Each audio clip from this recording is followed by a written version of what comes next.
आइए सीधे आपको लिए चलते हैं राजधानी लखनऊ, जहां पर मुख्यमंत्री योगी आदित्यनाथ बोल रहे हैं। श्री अमरनाथ प्रजापति जी, डॉक्टर सत्या दोहरे जी,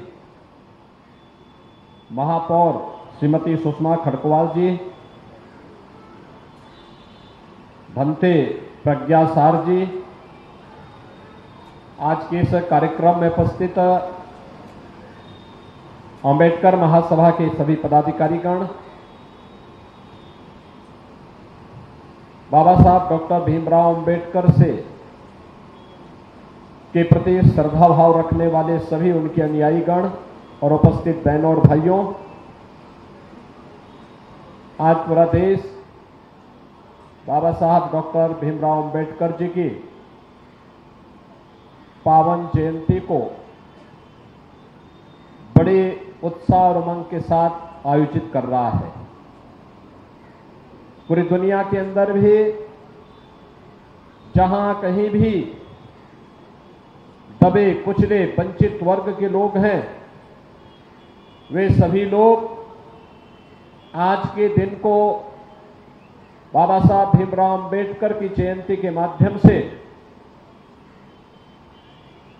न केवल अपने स्वयं के सम्मान की लड़ाई के लिए, बल्कि आने वाली पीढ़ी को उज्जवल भविष्य देने के लिए बाबा साहब डॉक्टर भीमराव अंबेडकर का स्मरण कर रहे हैं। बहनों और भाइयों,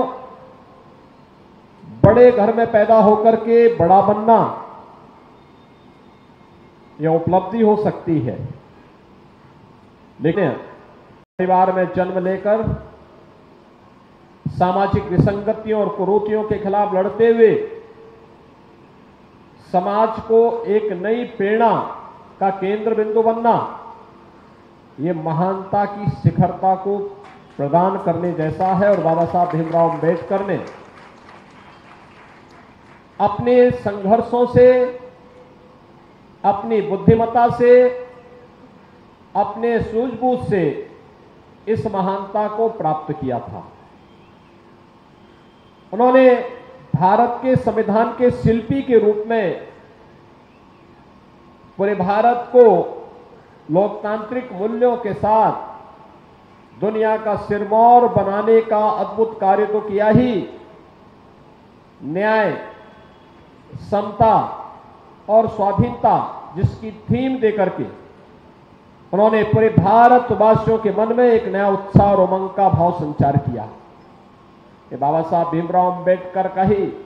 की देन है कि लोकतांत्रिक मूल्यों और अधिकारों के साथ जीवित रहते हुए, आगे कार्य करते हुए 140 करोड़ का भारत, एक भारत श्रेष्ठ भारत के रूप में वर्तमान में कार्य कर रहा है। आज आप देख रहे होंगे कि बिना भेदभाव के शासन की योजना का लाभ सबका साथ, सबका विकास के भाव के साथ अगर सरकारें मोदी जी के नेतृत्व में लागू कर रही है, तो इसके पीछे भी बाबा साहब भीमराव अंबेडकर के द्वारा जिस समता मूलक समाज की स्थापना का संकल्प देश के संविधान में किया गया था,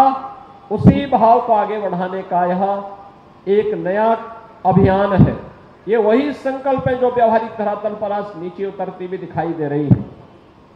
ये हमारा जिन आदर्शवत जीवन लड़ते रहे, उन पर कार्य करने का अवसर हम सबको प्राप्त हुआ है।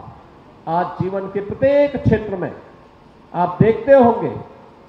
कि जो भी आज गरीब कल्याणकारी योजनाएं आपको दिखाई देती होंगी, चाहे वह हर घर में शौचालय के निर्माण का हो, हर गरीब को मकान बनाने का हो, हर गरीब को स्वास्थ्य बीमा का कवर देने का हो, स्वस्थ ईंधन के रूप में उज्ज्वला योजना के फ्री में कनेक्शन देने का कार्य हो, फ्री में राशन की सुविधा का लाभ हो, यह बाबा साहब भीमराव अंबेडकर के द्वारा हर व्यक्ति को जीवन जीने के लिए एक बेसिक आवश्यकताओं की पूर्ति करने के लिए उस समय जो संकल्पना उन्होंने, जो कामना उन्होंने संविधान में की थी, आज वही व्यवहारिक धरातल पर केंद्र की मोदी सरकार उसी को व्यवहारिक धरातल पर उतारने का कार्य कर रही है। बहनों और भाइयों, बाबा साहब भीमराव अंबेडकर को आजादी के बाद पहली बार किसी सरकार ने सम्मान देने का कार्य किया, तो पंचतीर्थ जो बाबा साहब भीमराव अंबेडकर से जुड़े हुए थे, यह मोदी सरकार में ही ये कार्य पूरे हो पाए। ऐसे ही अनेक ऐसे हैं जो आप देखते हो कि बिना भेदभाव के शासन की योजनाएं हर तबके तक पहुंच रही है, विकास योजनाओं में किया जा रहा है, उन्हें हर सुविधा और सुरक्षा से संपन्न किया जा रहा है। किसी भी प्रकार की सामाजिक विसंगति भेदभाव के खिलाफ सरकार के स्तर पर कानूनी कार्रवाई करके उन्हें हर प्रकार का संरक्षण प्रदान किया जाता है। आज के इस अवसर पर जब बाबा साहब भीमराव अंबेडकर की इस पावन जयंती के अवसर पर हम सब यहां एकत्र हैं, हमें याद रखना होगा कि बाबा साहब भीमराव अंबेडकर ने कुछ बातें कही थी। एक, उन्होंने वंचित और दलित तबके से एक बात कही थी। उन्होंने कहा, शिक्षित बनो, आगे बढ़ो। यानी ये शिक्षित बनने का जो भाव था, वे जानते थे किसी भी प्रकार की अव्यवस्था, असमानता, अराजकता के खिलाफ अगर हमें लड़ाई लड़ना है, इसके लिए शिक्षित बनना ही पड़ेगा। और शिक्षित बनने के इस भाव के साथ उन्होंने हम सब के लिए जो एक आदर्श दिया है, हमें उसका पालन करना होगा। दूसरा, बाबा साहब भीमराव अंबेडकर ने इस बात को कहा था कि मैं आदि मेरा अंत भी और अंतिम समय तक भी मैं एक भारतीय के रूप में ही